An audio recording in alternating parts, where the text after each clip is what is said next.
Welcome to a Homegrown Family Podcast, where we grow the produce and the kids. Hello, everyone. I'm Joe Metler, your host of Homegrown Family Podcast. In this podcast, we talk about anything in terms of like homesteading, growing vegetables, raising your own livestock, hunting and fishing. We had episodes on, mushroom foraging and making your own sourdough baking and things like that. So that's kind of like what our podcast is all about. We do have like a little bit of a family component too, where I incorporate my family stories and homeschooling and education and things like that look to be part of our future of this podcast. You can follow me at Homegrown Fam on the Instagram. I kind of like how it rhymes, but I never intended it to be that way. If you recall, a couple of episodes ago, we had an episode on baking sourdough bread with my friend Michelle, where we talked about baking sourdough and some of the tips and tricks there. And we're going to kind of continue on with this baking trend. After all, month of January is the National Month of Baking. So we're going to continue on with that. And we have a guest here that I'm pretty excited to share with you all and talk to her with us about on this topic. And so we have our guest, Lauren Jacobs, who are bringing us back into some of the basics when it comes to baking. We'll be sharing some of her tips and tricks along the way. So Lauren Jacobs here is known as a Cheerful baker.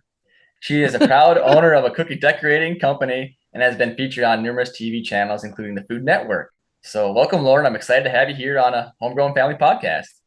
Thank you for having me. We have a lot in common, so I'm excited about this conversation.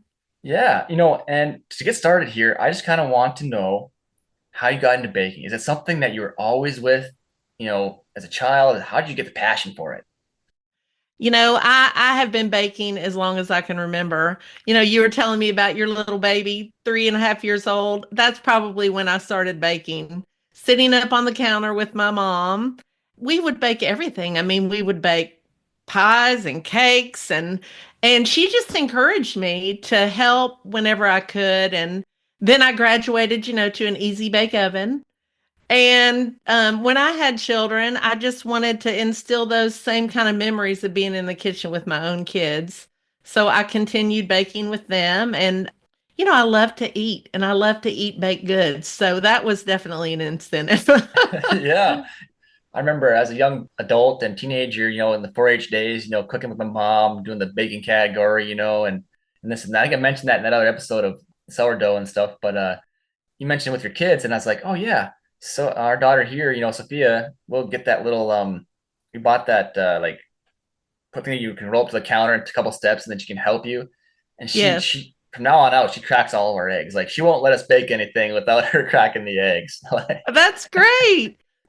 When I was young, I was in 4-H and I had totally forgotten that, but I did some of the competitions where you would take things to the county fair, Yep. cakes and breads and things like that. Those are good memories. Yeah, and everybody at the fair always like the brownies and the cakes and stuff. And I was like, I gotta do something different that's gonna help me win, the reserve champion or champion, and so Right. I did like a cinnamon roll bread and then like a rose roll and the braided breads and stuff like that. That hit the home run a couple of years in Fancy. a row. Yeah. Yeah.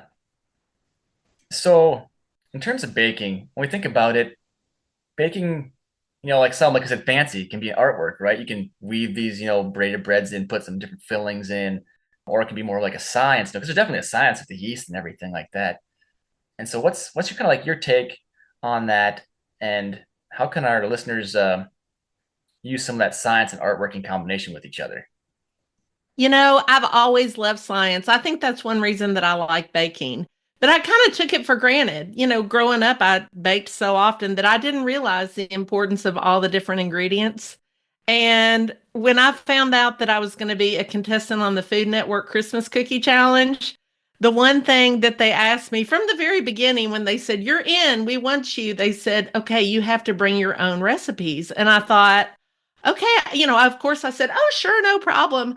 But I had no recipes, none. I had one, which wasn't mine. Someone had given it to me, and it was a really good cookie recipe. So that's the only thing that I ever used. But I thought, I don't want to let this opportunity go by, so I better learn a little bit. So I bought a book about the science of baking, and I wish I could remember the name of it, but I can't remember the name of it. But it was so interesting. It taught me the difference between baking soda and baking powder. Because when I was growing up, if I didn't have baking soda, I'd just throw baking powder in there. But you can't really do that. I And know there's a difference, but I couldn't tell you what it is. right. And so I didn't know either. And I learned about the different types of flour and I learned why you use butter instead of Crisco or vice versa. And I found that so interesting. And so if you do enjoy science, I recommend for all your listeners to learn a little bit about how the science of baking works and why you put ingredients together because it's really fascinating. Yeah. It's one of those things I always see the what is the baking soda that you put in the freezer? Yeah, So to if get I rid of the always odors. That's if I ever run out, I was like, I could probably use a little bit. I don't know if it's a good idea or not, but Yeah, well, I've used that in a pinch too, so I think it's probably fine. it works out. So what is the main difference between the baking soda and the baking powder? Because oftentimes Well, recipes ask for a little bit of both, right? yes, it's so interesting because one is more acidic, and of course, I can't remember that right now. But when you make the recipe developer has chosen either baking soda or baking powder because of the other ingredients in the recipe. And so I thought that that was really fascinating. So, for instance, in cookies, because I'm a cookie decorator, so I know more about that, we mainly use baking powder. But you can experiment using baking soda in a recipe and see what the difference is, see how it changes the recipe. That's the thing that I think is fun about science is the trial and the error. I have a recipe called it's a chocolate covered strawberry cookie recipe. It's really interesting because the type of chocolate that you use in the recipe, you need to use baking powder with because they pair well together. Baking soda wouldn't work. What is the exact difference? I can't tell you that because, I'm a home baker, but what I can tell you is recipes are very specific. And if it tells you to use baking soda. But as far as cookies go, once you make a recipe that you really like, try changing something around. And that's something that you can change if you just want to experiment. We talked about how we got into baking and things like that at a younger age. And one of the things I think about now, I'm married to someone who's more gluten free, has some sensitivity or some sensitivities and things. And one of the companies we bought some of our flour from was kind of place here in North Dakota. I'll probably shoot a link below. I can't remember what exactly it's called, but it's like Dakota flour or something like that. But they have on their recipe bag or on their flour bag, they list some different things you can do to encourage, proper leavening and raising of which is kind of a Right. difficult thing to achieve in gluten-free flour. But Yes. one of the things was to add, if a recipe calls for baking soda or baking powder, you add like 50% more of that. Interesting. So and at room temperature, super like everything's super important. I like to talk about, Sophia cracking eggs. It's like we usually grab it from the fridge, set it on the counter, crack it, put it in there, right? Yeah. But one of the things that they mentioned on their bag too was, making sure the eggs are at room temperature, your flour and all your ingredients are at room temperature before you start. Yes. Yeah. And that's something that, again, that I didn't really know until I was older because I moved through life fast, Joe. And I am not the most organized human being you will ever meet. So if I decided I wanted to make cookies, I wanted to make them right then. I didn't want to wait for things to come to room temperature. Mm-hmm. And so I would put my butter in the mixer and it would be hard as a rock because I would take it right out of the refrigerator and then I would mix it up barely. And then I would crack some completely cold eggs in there. And I would barely mix them because I didn't know the difference. I didn't know what you were supposed to do. And I've realized as I've gotten older that the emulsion process of mixing your sugar and your butter is really, really important because it gives air, it puts air in there. And that's what's going to make you have a more tender product. So if your butter comes straight out of the refrigerator, it's not going to mix up well. And if your eggs are cold, they're not going to mix up well. So, do you want my little tips on how to solve that problem if you're like me and you forget to put them out and get them to room temperature? Oh yeah, we love those tips. Okay, so first of all, with butter, I use challenge butter. It's really good butter and it's really consistent. You always get good results. And so you want to make sure that you use a good butter. And if you have it in the refrigerator and it's rock hard, what you can do, one thing, you can take it out and you can cut it into cubes. And it comes up to room temperature a lot faster if you do that. A second thing that you can do is you can put a warm glass over top of it. And the way to warm that glass is by putting in really hot water. Then you pour the water out. And then you immediately put that over your stick of butter. And it can warm your butter up. A third way is some microwaves will have a softening button. And you can use that. But what you don't want to do ever is put your butter into the microwave even if you put it in for a short amount of time, because what happens is it melts from the center.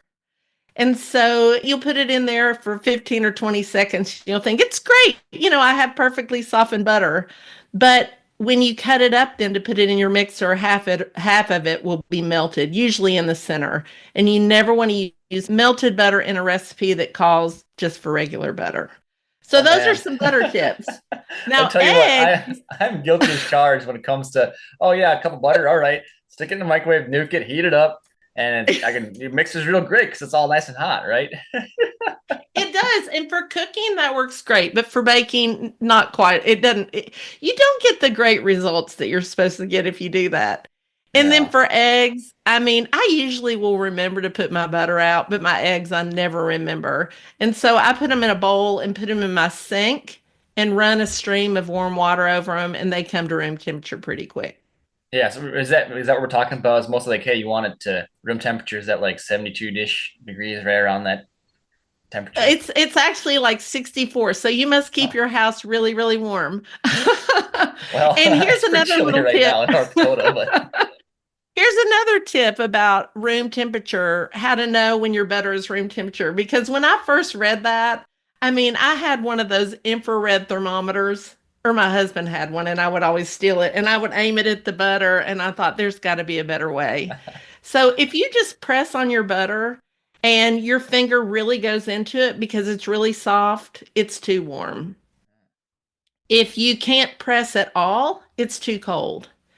If you press and it leaves a slight indentation, it's room temperature. So there you that's go. probably how our grandparents did it, Oh right? yeah, I imagine so.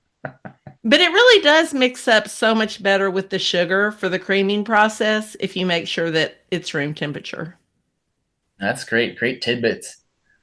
I just think about you talk about back in the days where grandparents make the butter and stuff like that.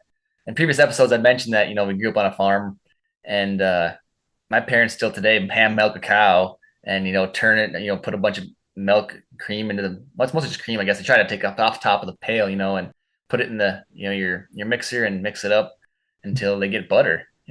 That's a pretty cool thing. I don't think a lot of people do that these days anymore. I did that too when I was little because my grandfather owned a dairy farm. And so I can remember having that fresh butter and the buttermilk that comes off of it. And I bought some butter at the grocery store. We have I think it's Whole Foods, it's one of those fancy grocery stores. And they sell the most delicious milk and it has cream on the top. Mm. And I mean, I cannot it is the best milk you could ever have. But I grew up with that kind of stuff. So I gave some to my 19-year-old last week. I mean, I thought I was giving him a gift. I'm like, here, Joshua, I'm going to share my milk with you because I love you so much. And he thought it was disgusting. I'm like, how can you not like that? He said it's got chunks in it. I said, I know it has chunks. That's the good stuff. But he didn't like it. So it's just more for me. But Yeah. you said you've made homemade butter, right? My mom, she always skims the cream off the pail and stuff, and now there's less of us at home. It's hard to keep up with it. And so I was like, hey, mom, you got some of that creamer in the fridge? I might just bring it home and make it myself. And my wife Nora, she mixed it up in the mixer and stuff, and she does something different, a little bit different than my mom in that I think once you get the buttermilk or like the more liquidy part of the as you churn it, I think she put Uh-huh. that aside and then kept on mixing it. I think my mom keeps on mixing it in the whole entire thing until it gets solid or something like that. So it's a little bit Uh-huh. different, but and the flavors are very distinct that way. Yeah. There's nothing, butter really does make everything in life better, doesn't it? Especially when it's Everything. good. Yeah, so it's harder to get the good homemade stuff. But you mentioned that challenge butter. So what makes that challenge butter that you like to use? What different than say something that you buy just from Hornbachers or your local grocery store that'd be like just coming off the shelf there? So I've learned through doing all this baking that there are different percentages of butter fat in different types of butter. And you want to make sure that you have one that is a high percentage of butter fat. And so challenge butter has 80%. And you might think, well, why is that important? A lot of store brand butters do not have, well, first of all, you don't necessarily even know what percentage butter fat they have. And they have a lot more water. And when you're baking, that really makes a difference. In fact, it was so interesting because I was making cookies for Christmas and I make these really good buttery shortbread cookies. Well, I was out of butter. And so I sent my husband, who I love very much, but is very frugal, to the grocery store. And he brought back store brand butter. And I thought, it's not that, it's fine. It's fine. I was really surprised what a difference it made in the taste of the cookies. And they were drier and they weren't quite as buttery. And I think it's probably because the butter fat percentage was not as high. So Huh. he's not allowed to shop for butter anymore for me. Oh, that's funny. But it really does make a difference. It really Yeah, does. It's because, like you said, baking is a science. So you want to make sure that you use good quality ingredients from the get-go. yeah. And I mean, since we're on the butter topic here too, the one thing I think about is butter is like salted and unsalted, and then you have like butter cream or sweet butter also, I believe. And Uh-huh. I know personally, I'm just kind of like, most recipes call for salt, so I don't need any extra just because it's like, oh, who needs all the sodium, right? So I usually get the Right. unsalted myself, probably not knowing the difference of like how that influences your baking. But could you talk a little bit about that? Yes. Whenever I first started baking, we always used salted butter because my husband goes to the grocery store. I don't love going to the grocery store, so he's the grocery shopper. And so he would say, why are you always telling me to get unsalted butter? I like salted butter. And so I did a little bit of research and figured out, well, why is it important?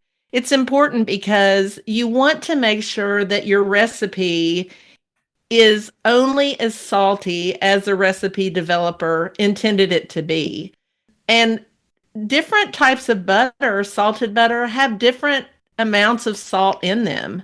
So if you start with salted, you might have a really salty cookie or cake or whatever you're trying to bake. So if you start with unsalted and you put in the extra salt in the recipe, you're going to have the proper amount. So use salted butter on your toast, but use unsalted butter in your baking. There you go. Okay. Yeah, that's interesting. I figured it probably had something to do with it, but yeah, it's mostly just a flavor thing, not necessarily how the influences yeast or anything like that. Yeah, just flavor, just Mostly just a flavor. flavor thing. Okay, nice. Yeah, I believe I mentioned it in the beginning of the episode here, but you're known as the Cheerful Baker. That's kind of like your company, right? Right. And you actually work from your house. I And do. and I was like, oh my, that's so similar to my Aunt Kathy. My Aunt Kathy has like made all the wedding cakes for all of us siblings and aunts, and cousins and things. And I remember growing up, since we're talking about nostalgia here, but she'd always for Halloween or Christmas, she'd always have like a Santa cookie cutter cookie or like a pumpkin, and she'd take the little hand, you put all the frosting inside the hand dauber. I don't even know what you call it. There's probably Yeah. a technique for it, but she'd sit there and squeeze these little dots on and everything, and it was always just these pristine cookies. And so you remind me a lot of my Aunt Kathy in that fashion. But so how'd you kind of start your business that way? How'd you go from, just kind of probably casually making cookies to making a business out of it? Well, like I said, I grew up baking, but I never knew how to make decorated cookies. And I tried when I was the room mom for my kids' school. I thought, I'm going to make some really cute whale cookies for Valentine's Day with the little sign, that said, I whaley love you. And so I attempted, and they were really, really hard. I mean, my husband and I remember we stood in the kitchen probably for 2 hours spreading on the icing with the toothpick. Well, that's the very hard way, but I didn't know any different. So then I saw, this was a couple years later, I saw on Instagram, a friend of mine had posted some really pretty cookies. And I called her. I said, "How did you do that? I've always wanted to learn how to do that." My way of spreading the icing with the toothpick wasn't very effective. And so she told me about an online class that she had taken. And she said, Lauren, you're crafty, you're artistic. You probably would love it. Well, if it's cooking, baking, or art related, I'll try it. So I thought, that sounds like fun. So I took a class and I was completely hooked. I mean, I thought it was so much fun. I mean, because it was art. For me, it was an artistic expression that you could eat. Yeah. So it was great. And during that time, I think I was telling you, I was homeschooling our children. And one reason is because our oldest son has pretty severe dyslexia. Now he's doing great. He's in college, but it was really tough when he was growing up. And so I needed an outlet. And cookies was a really fun outlet for me because it made me happy. And then I would give the cookies away and it would make other people happy. So, and I needed something like that in my life. So I clung to it and I became a little bit obsessed. But I just thought it was fun. And so I kept taking classes. I kept making cookies and giving them away. And one day, a friend of mine said, "Can you make cookies for my mom's birthday?" And I said, "Yeah, that sounds great. I'll absolutely do that." And so I look back now and she said, "I'll pay you." And I thought, well, that sounds good too. So Yeah. I look back at the cookies that I made for her and they were awful. Maybe they weren't awful. They were very beginner, but she, said they're delicious. I love them. They're beautiful. And they were not delicious and they were not beautiful, but she was a very, very good friend. But I just continued to take classes and to learn more about it. And before you know, I mean, I started teaching cookie decorating classes and making more cookies. And then when we were all stuck inside during COVID, all I did was bake. I mean, I made cookies and cakes and macarons and lollipops and everything I could possibly do. And I posted to Instagram constantly. And I was contacted by somebody from the Food Network who I thought it was a joke. I mean, really, I thought this is really, I'm a mom in Kentucky who bakes in her kitchen. In fact, they called and they said, "Have you ever been watching the show? And did you think I need to be on there? I could see myself on there." And I said, "No, I have never thought that." And maybe they liked my honesty, but so they invited me to be a contestant, which was incredible. And Yeah, I bet that experience is really, really good. it was, even when I'm telling you, I think, did I really live through that? That was really an incredible thing. And after that, I thought, I want to kind of harness my 15 minutes of fame. And I didn't want to ship cookies all over the place. And I knew I had two kids that were going to be going to college that I wanted to help pay for them to go to college. And so that's when I started my cookie cutter business. And we have a subscription box where we send cookie cutters in a class all over the United States because cookie decorating for me was such a blessing. And I want to help others do what I've done. Yeah. So you said you're on Instagram. What's your handle for that? The Cheerful Baker, Is there a website you guys have also that you can? cheerfulbaker.com. And we were talking earlier too about faith. And so my name is the Cheerful Baker because of Proverbs 15, which says, "A joyful heart makes a cheerful face." Because I'm not always happy, but I'm always joyful. So I thought that seemed like a pretty good name for me. And I couldn't believe that no one had it. I changed my name probably 6 or 7 years ago, and I thought there has to be a cheerful baker. There has to be, and there wasn't. So I think it was meant to be me. Yeah. No, that's cool origin there. Yeah. Keeps everything in perspective too, which is great. That's right. Yeah, that's right. So with that experience with the food, being on the Food Network, how'd you do? I did pretty good. Yeah. I was really proud of myself. I mean, I made it to the second round. I did not win.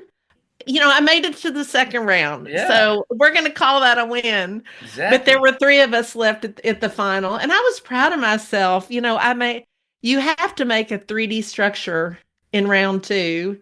And I made a 3D cookie hot air balloon.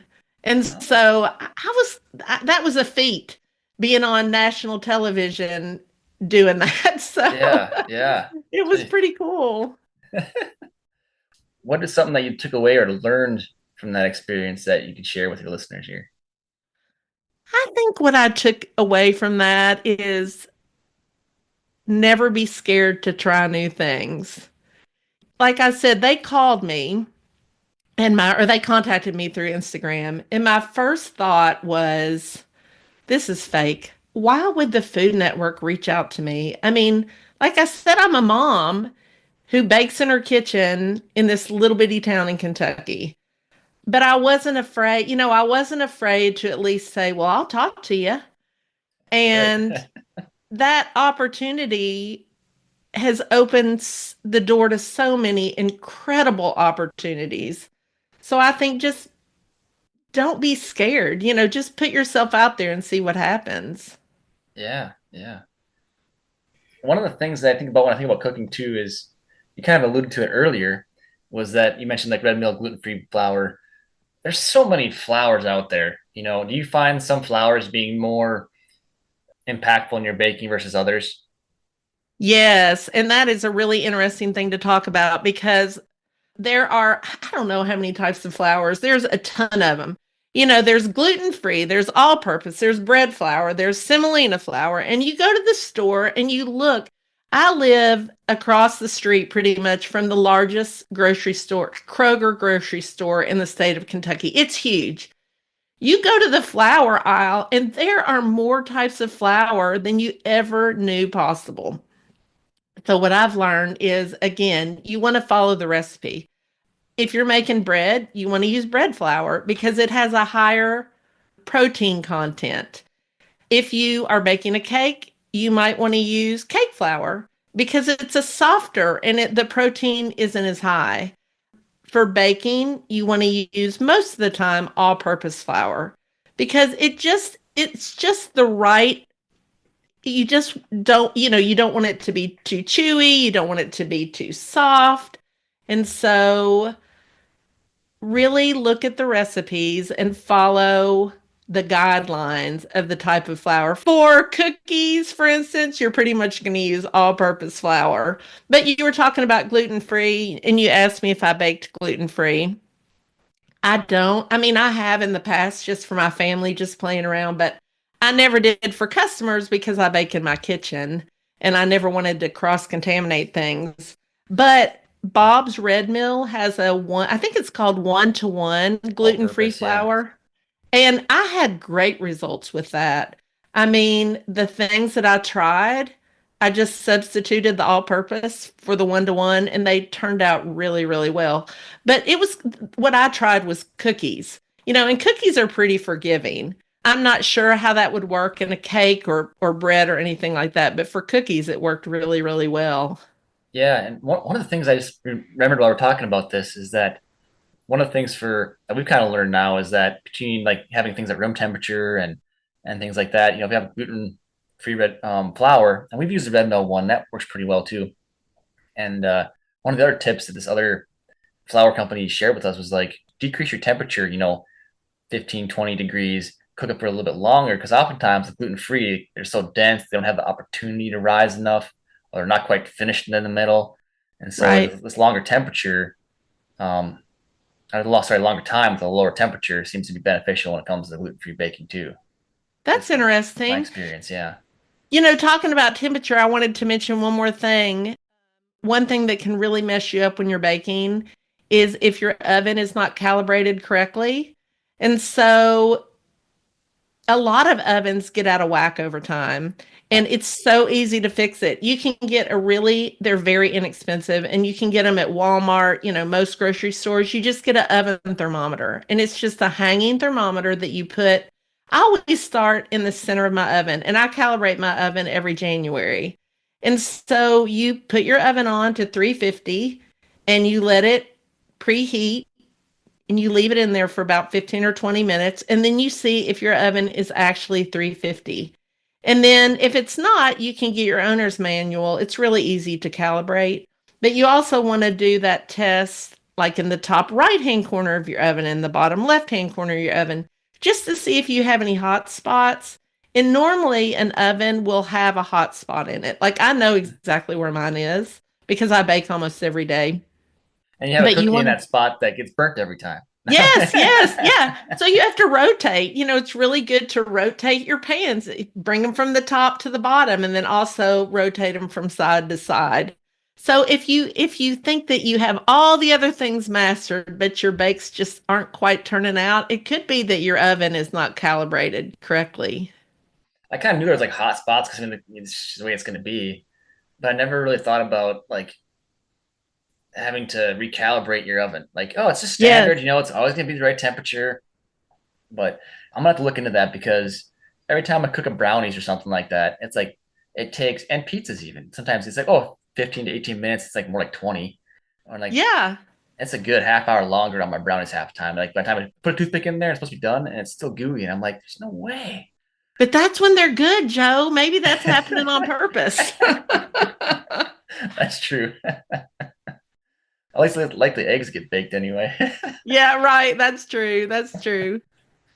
But yeah, that's interesting. I'm gonna have to look into that to see if there's anything I can do with my oven. But if you had your go-to flour, what's your go-to flour?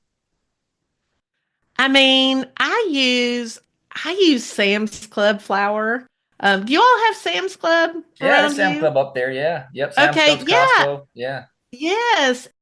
I've used that for years. I get a big old bag of it. I mean, it's always worked really, really, really well for me. Yeah. I think we've been kind of going more towards the bigger bulk amount you can buy, the better. Yes, And hopefully right. it'll work. Yeah. And then you Yes, adjust everything from there, right? right.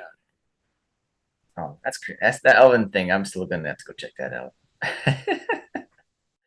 Is there we're talking about like precision in temperature, precision in temperature of ingredients, and a lot of things come before you even put things into the oven, right? And I just kind of go back to like when I was a teenager working on the 4-H projects. It's like I remember thinking, well, you had too much flour, you're gonna get too, you won't be able to roll it out, good enough, or it won't become elastic or whatever, and it'll be just, so you have to add more water, and then it's like this balancing game, and you're like, oh no. So I remember like taking my mom's, measuring cups, then with a knife, on one side I'd like tap it, and then I'd slide it across, make sure it was nice and level, and I was pretty like, okay, yep, nothing's extra, and I dump it in. Um, but then we had this introduced to the sourdough stuff, and my friend was like telling Nora kind of how to go about doing it, or she was telling me, well, you got to put 80 grams of water and 80 grams of flour, and I'm like, huh, how many teaspoons is that? you know? Right. So I've recently been introduced to this idea of like measuring out your flour. How important is that? It is the most important thing. I'm so glad that you asked me that because it makes flour can make or break your recipe. Because if you just take a scoop and you reach into your bag, on average, you're going to scoop 30% more flour by doing it that way.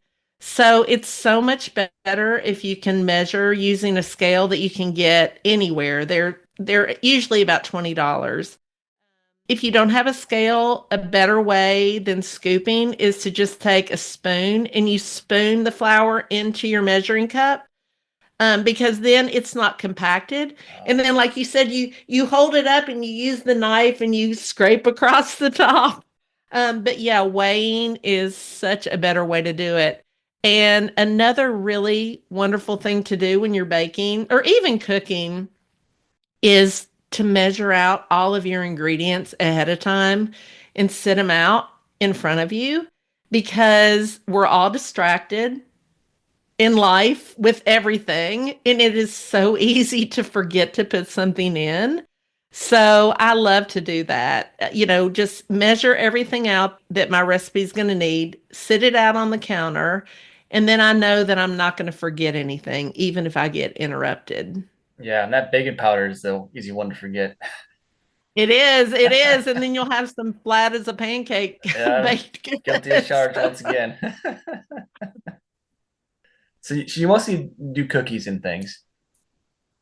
Have you tried like other baking thing, like cakes and stuff, obviously? But then, has there been like a recipe that's been really challenging for you, like something that you've been trying to make, whether it's like the braided bread or something more challenging that you've tried to conquer that either you haven't quite mastered it yet, or you're like, yeah, I finally was able to make this. Like Yes, macaroons seem like a hard one for me, but that's something that I think would be kind of fun. that's exactly what I was going to Oh, say. really? Yeah, macarons. Now, I tried learning how to do macarons, and they are tricky. I mean, they are finicky. And I met a friend on the Christmas Cookie Challenge. His name is Doc Macaron, and go follow him on Instagram. He's absolutely incredible. And he just put out a new cookbook. I cannot think of the name of it, but I'll give it to you. Maybe you can put it in the show notes. Yeah, shoot me an But email. he's a scientist.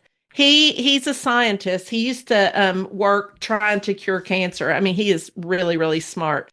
So he breaks down macarons like a scientist would. Hmm. And so I've actually been able to be successful in making them because I was never successful before. They are hard. And then the other thing, I just listened to your episode on sourdough bread. And I'm really anxious to try that because I have always been so intimidated. I've never ever Yeah. tried. I think I've tried baking almost everything that you can possibly bake. And I've made lots of bread, but never sourdough bread. Yeah, and that's I was thinking like, oh, Nora, you're gonna get into this. I have too many things going on. You can do it. And I didn't realize that there's like a lot of discard recipes. So you kind of feed it a little bit, and then you have this little bit extra on the side. And Nora Yes. did like a scones recipe for scones, and it turned out really good. Uh-huh. She hadn't been able to Well, eat it, but yeah. More for you. Well, the yeah. focaccia, your guest was talking about how she Oh uses yeah, yep. the discard for the focaccia, and I thought, oh, that sounds delicious. Yeah, yeah, Especially like I'm looking outside, it's snowing like crazy here today, and that just sounds like something that I could definitely eat. yeah. So yeah, scales and measuring out your amount you need, temperatures, getting things at room temperature, maybe setting things out are all very good tips. The macarons, I think I'm gonna. What was that guy's name again? Doc Macron. Okay, yeah. I'm definitely gonna have to look into that because that's one of my daughter's favorites. We went and visited Italy a while back, and you probably noticed the traveling with Italy Rome's episode, and that was one of her favorite things when she was there is to try those and everything. So that'd be a kind of a special treat if I can manage to get good at that without them knowing. Yeah, you can. You can. Yeah, because if you buy those, they are expensive. Yeah, yeah. If she likes them, you'll be dad of the year if you can figure out how to make those. And you really can with this cookbook. It is fantastic. Okay, yeah. Well, I'll have to, yeah, shoot me an email link and then I'll put it in the show notes. That'd be Okay. great. And then why don't you remind us one more time where we can find you at? Yeah, you can find me on Instagram. I'm the Cheerful Baker. You can find me on Facebook, Cheerful Baker, or cheerfulbaker.com. Awesome. Yeah, thank you for sharing all the areas in which we can reach you. I know that you can also go check out some really awesome recipes at challengebutter.com. And one thing that we were able to do for our listeners here this episode was that those of you, the person that first responds with the animal that's present on the pound of butter of challenge butter, email me at homegrownfam@gmail.com. The first person to email me and successfully tell me what animal is on the top of that butter will get a free shipment of 4 pounds of butter, courtesy to Laura. So yeah. Yeah, that's a good gift. She sent me some butter in the mail, and I'm like, oh my gosh, it's Christmas. I just got butter. Yeah. So for those of you who stuck around to listen to the end, may get rewarded if you're on top of it and the first one to email me. So that's again at a homegrownfam@gmail.com. Thank you very much, Lauren, for coming on this episode and sharing some of your knowledge about the tips and tricks of some baking. I'm definitely going to calibrate my oven after this. So, Perfect. but yeah, any other last little bit of suggestions or Any tips for somebody who might be struggling? Maybe perhaps resources. You mentioned that one cookbook that we'll hopefully find a link to on the show Yeah, notes. just the Challenge Better website honestly has great recipes. I mean, great baked goods, great cookies, all kinds of things. So I would definitely go visit that website. And then, in the winter, just bake. My other thing that I just wanted to throw out there is if you have children, let them in the kitchen with you. Teach them how to bake. I remember listening, and I wish I could remember where I heard this, but somebody was talking about how they were on an airplane with a young man who was in his 20s. And she said to him, if there was any skill that you would like to learn, what would it be? And do you know what his answer was? He said he would like to learn how to bake a cake. And I thought that was so interesting because I think that that's a skill that a lot of young people are maybe missing. And so we need to bring that back. Let your kids in the kitchen, let them crack the eggs. You said your little girl cracks all the eggs. Yep. Get them on the counter. Let them make the brownies till you're Yep. blue in the face. Eat brownies. Throw them away when they're not looking if you're on a diet. But just get your kids involved in baking. You'll create some incredible memories. Oh yeah, just the other day she was trying to stir. So she's trying to do like she cracks them in, then she tries to stir it, and then half the flour will end up on the floor or something like that. But I'm like, well, at least it's just brownies. That's right. It Yeah, won't and pan out. she'll always remember that. I mean, always. I'm pushing 60 and I can still remember being on the counter with my mom when I was really, really young. Yeah, and I couldn't agree more. And it seems like the more and more young people you meet, it's like, oh yeah, we do takeout or we go out to eat, and I might do some basic pizzas or quick meals out of the oven or something like that. But they don't really know how to bake or sometimes even cook these days. It seems like, and Right. definitely a lost skill that It is. It is. yeah. And part of your podcast is showing people that homesteading and doing things on your own is a great thing to know how to do. So you're helping to bring it back. Yeah, let's bring it back. Everybody try a new recipe, cook something up for the baking month of January. Sounds good. All right. Well, thanks again, Lauren. Thank you for having me. We'll have to talk about homeschooling sometime Yeah, too. it would be nice to maybe have you back and maybe talk a little bit about some of that. Yeah. That sounds great. Thanks again, everybody, for listening. And until next time.